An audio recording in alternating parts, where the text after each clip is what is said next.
Dear seekers, if you haven't been here before, I am Reetali, tarot researcher, teacher, and reader. Today I want to take you deeper into one of the most fascinating cards of the tarot, the Wheel of Fortune. Most tarot books will tell you that the Wheel of Fortune represents luck, destiny, karma, change, and cycles. But when you really study the imagery, you realize that it is saying something far more profound. It is teaching us how to remain centered in a world that is constantly changing. Look first at the wheel itself. The wheel represents the eternal cycles of life. We rise, we fall, we succeed, we struggle, we begin again. Nothing remains permanent. And perhaps that is the first great teaching of this card. Do not become too attached to either success or failure, because the wheel will turn again. Now look at the Sphinx sitting calmly at the top of the wheel. While everything beneath it is moving, the Sphinx remains still. It represents wisdom, courage, strength, vision, and discrimination. The sword it carries represents truth and clarity. Life may change around you, but you do not have to lose your inner center. Now notice the snake descending on the left side of the wheel. It reminds us of decline, attachment, ego, and the inevitable movement downward after reaching a peak.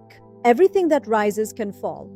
But on the other side, we see Anubis rising upward. He represents transformation, evolution, renewal, and movement into a new phase. So one figure descends while another rises, and that is life. Sometimes we are moving upward, sometimes we are moving downward, but the wheel never stops. Now let us come to something particularly interesting. The four winged figures in the corners of the card. We see the bull, the lion, the eagle, and the angel or human figure. Astrologically, they correspond to the four fixed signs of the zodiac. Taurus the bull, Leo the lion, Scorpio represented by the eagle, and Aquarius the human or angelic figure. This brings us to a concept. The 12 zodiac signs are divided into three modalities: cardinal, fixed, and mutable. So what do these actually mean? The cardinal signs are Aries, Cancer, Libra, and Capricorn. Cardinal energy says, "Let us begin." These signs initiate movement. They start seasons, projects, ideas, relationships, and new chapters. Their strength is initiative and leadership. Their challenge can be starting something, enthusiastically but not always sustaining it. Then we have the fixed signs: Taurus, Leo, Scorpio, and Aquarius.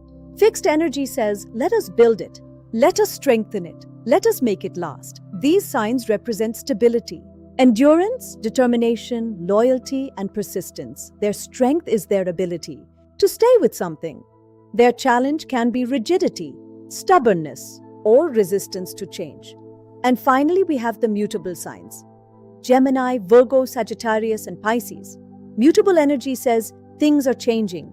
Let us adapt." These signs come at the end of each season. They help us adjust, learn, integrate, release, and prepare for the next cycle. Their strength is flexibility. Their challenge can be inconsistency or scattered energy.